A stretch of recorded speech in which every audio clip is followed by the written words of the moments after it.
Saudações, soberanos e soberanas. Prazer enorme ter vocês aqui no nosso canal de notícias do São Paulo. Eu sou o Cris e hoje vamos para mais um girinho de notícias aí do nosso tricolor. Já sabemos quem será o nosso adversário nas quartas de final da Libertadores. Já estamos nos preparando também para o jogo de domingo contra o Atlético Mineiro. E já tem jogador de São Paulo convocado para a seleção. E não é para a seleção brasileira, hein? Mas antes da gente começar, não esquece de se inscrever no canal. Obrigado aí a todo mundo que está se inscrevendo. Deixa um joinha no vídeo para dar uma força pra gente e compartilhe o vídeo com os outros tricolores que você conhece, beleza? Então vamos lá. Pois é, ontem a LDU venceu o Botafogo por 2-0, fora o baile. Então o meu desejo de confrontar o Botafogo para a gente se vingar deles também do ano passado, infelizmente não vai acontecer. São Paulo tem que ficar esperto. O LDU joga em Quito, 2000 e lá vai pedrada de altitude. É, é bem complicado, ar rarefeito, bola muda de velocidade. A gente já teve aí jogos na altitude que a gente tomou um baile que não dá nem para nomear. Então, São Paulo tem que se precaver aí para esse jogo porque não é fácil. A vantagem é que, pelo que eu vi, esse time da LDU não parece ser nem igual o Atlético Nacional de Medellín que a gente enfrentou. Eles são, me parecem um time bem mais fraco.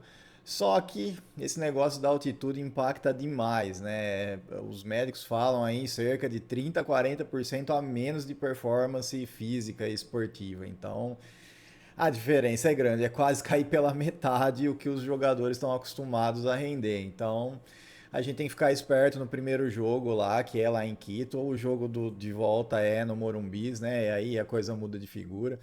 A gente tem que segurar um placar lá, um 0-0, 1-0 no máximo contra os caras, para poder chegar aqui no Morumbis e ficar mais tranquilo para conseguir se classificar para a semi, né? A LDU terminou a primeira fase da Libertadores como líder do grupo com 11 pontos. Eles empataram com o Central Córdoba, ganharam do Deportivo Táchira de 2-0. Aí empataram 0-0 com o Flamengo. Depois, fora de casa, ganharam de 3-2 o Deportivo Táchira. O Flamengo, aí perderam para o Flamengo de 2-0 com o jogo no mando aqui no Brasil. E ganharam de 3-0 lá na altitude do Central Córdoba. Ou seja, o único time que conseguiu arrancar um empate da LDU foi o Flamengo lá na altitude. Os outros dois jogos a LDU ganhou. Ganhou de 2-0 do Deportivo Táchira e ganhou de 3-0 do Central Córdoba. Então é o que eu tô falando, tem que ficar esperto, cara. O Caicedo foi expulso nesse jogo contra o Botafogo, então ele é desfalque pro primeiro jogo, lá o jogo em casa deles.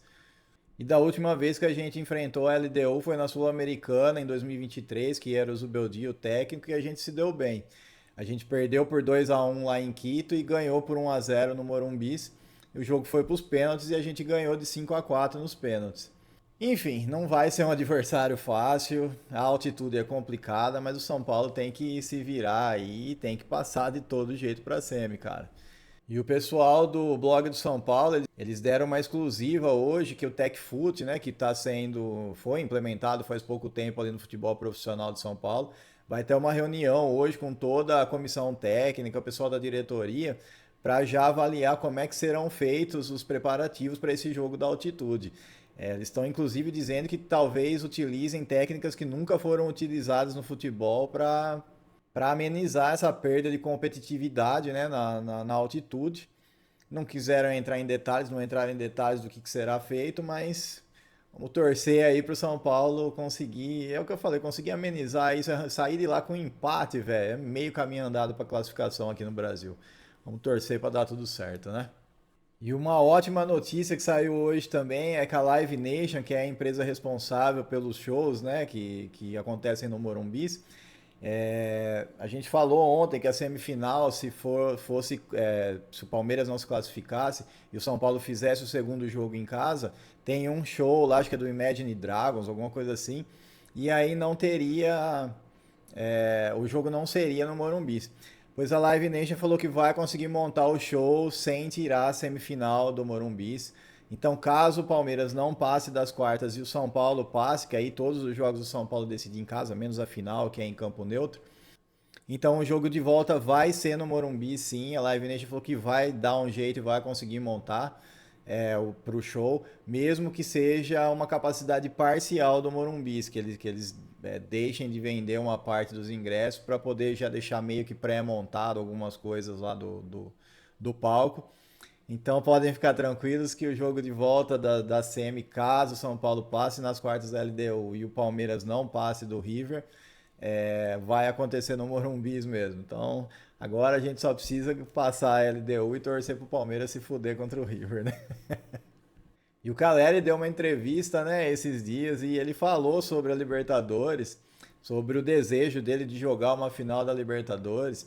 A gente inclusive comentou que ele já está correndo pelo gramado alguns vídeos atrás, né? Ele está começando essa transição de voltar a correr, voltar, não está ainda fazendo os treinos com o pessoal, mas está começando a fazer aquela transição para o campo, né? Inclusive o Arboleda também já está correndo, o Wendel está correndo. O Wendel talvez esteja até disponível para esse jogo contra o Atlético Mineiro. E aí ele falou, né, que como é que tava, né, a recuperação da lesão dele. E ele falou, palavras do Caleri: "Estou bem. Passei por um processo duro, mas confio que o que me aconteceu foi obra do destino e tomara que ele me leve à final da Libertadores. Estou bem. Não quero colocar pressão, mas estou fazendo de tudo para voltar." A gente conhece o Calera, a gente falou isso desde que ele se machucou e falaram que ele não voltaria esse ano. Você pode olhar o primeiro vídeo que a gente deu a notícia, a gente falou, meu, o Calera é muito obstinado, ele se cuida muito, então muito provavelmente talvez ele ainda volte esse ano. E se o São Paulo for para uma final da Libertadores, eu tenho certeza que ele vai estar lá para, se não jogar, pelo menos vai estar disponível, cara. Você imagina só a gente ser tetracampeão da Libertadores com gol do Caleri? Meu Deus, quero nem imaginar. Isso aí meu coração não aguenta, meu. Se ontem eu já passei mal, se antes de ontem eu já passei mal, imagina com uma dessa na final da Libertadores. E o pessoal da seleção brasileira, o pessoal da comissão técnica, o Ancelotti e o pessoal lá dele, assistiram um jogo lá no Morumbi, que o São Paulo classificou na Libertadores. E, inclusive estão dizendo que o Marcos Antônio ele está na pré-convocação e pode ser que ele seja convocado para a seleção brasileira, para as datas FIFA que vão ter aí logo menos. E um outro jogador que foi convocado, esse já é certeza que foi convocado do São Paulo, que eu falei até na chamada do vídeo, é o Gonzalo Tapia. Ele foi convocado para os jogos da seleção do Chile, vai jogar inclusive contra o Brasil, quer dizer, jogar sim, ele foi convocado, né? Se ele vai jogar, eu não sei. Mas ele foi convocado para o jogo inclusive contra o Brasil. Então, São Paulo já vai começar a ter aí uns desfalques aí. Espero que ninguém se lesione. Meu medo é esse. O pessoal quando vai para a seleção brasileira ou volta não jogando nada ou volta machucado. Espero que essa maldição aí não aconteça novamente, justamente agora que a gente está recuperando os jogadores que a gente perdeu, né? E o Rafael Tolói já saiu no bid, né? Já bidou, então ele já está disponível aí para o jogo contra o Atlético Mineiro no domingo. Ainda existe a expectativa do Mailton sair no bid também até às 6 horas da tarde, para que ele possa também ser relacionado para esse jogo, mas esse a gente não tem certeza. O Tolói já está bidado já, então já é peça que o Crespo, se quiser, pode utilizar no domingo. Como eu falei para vocês também, o Wendel e o Arboleda já estão se recuperando, estão avançando na recuperação. Eles treinaram na quinta, treinaram hoje na sexta. Eles ainda só estão fazendo essa transição, né, de volta para o gramado, então não espere que esses jogadores estejam disponíveis para o jogo contra o Atlético Mineiro. Mas são boas notícias, né? São boas notícias que eles estão retornando aí aos poucos e logo menos aí devem estar disponíveis. Acho que para o jogo da semana que vem já devem estar disponíveis já para o Crespo. Lembrando que o jogo contra o Atlético Mineiro é no Morumbi, domingo às 8h30 da noite, horarinho sem vergonha. Mas a gente vai estar acompanhando aqui, como sempre, torcendo para o São Paulo. O Atlético Mineiro que inclusive está com muitos desfalques, cara. Então o Atlético Mineiro não vai ter o Hulk, que acho que é a melhor notícia que a gente poderia ter, porque o Hulk geralmente apronta para cima da gente. Não vai ter o Júnior Alonso também, que está cumprindo suspensão. Até onde eu sei, o Lianco também está lesionado, então a gente vai ter aí um time baleado contra o São Paulo. Acho que a gente consegue ganhar. Faz muito tempo que a gente não ganha do Atlético. Acho que é uma boa hora de quebrar essa sequência ruim que a gente tem contra eles. São mais ou menos 5 anos que a gente não vence o Atlético Mineiro, cara. É muito tempo. Para o time do São Paulo, a gente não sabe, talvez o Lucas Moura comece jogando também nesse jogo contra o Atlético Mineiro, talvez seja o primeiro jogo que ele entre como titular, e aí ele entraria no lugar do Rodriguinho, né?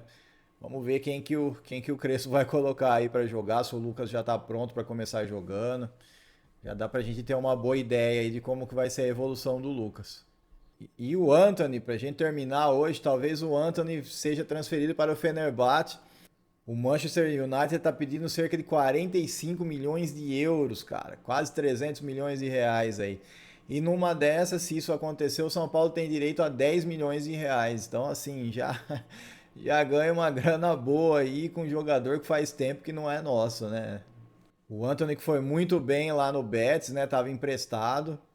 E tem alguns outros times também que estão correndo por fora. O Brighton da Inglaterra, o Leverkusen, inclusive o Benfica de Portugal. Todos esses times estão de olho no Anthony. Então, acho que alguma grana vai pingar para o São Paulo aí nessa negociação. Então, por hoje é isso, pessoal. Muito obrigado aí pela audiência. Um abraço, fique com Deus. Até a próxima e vamos, São Paulo!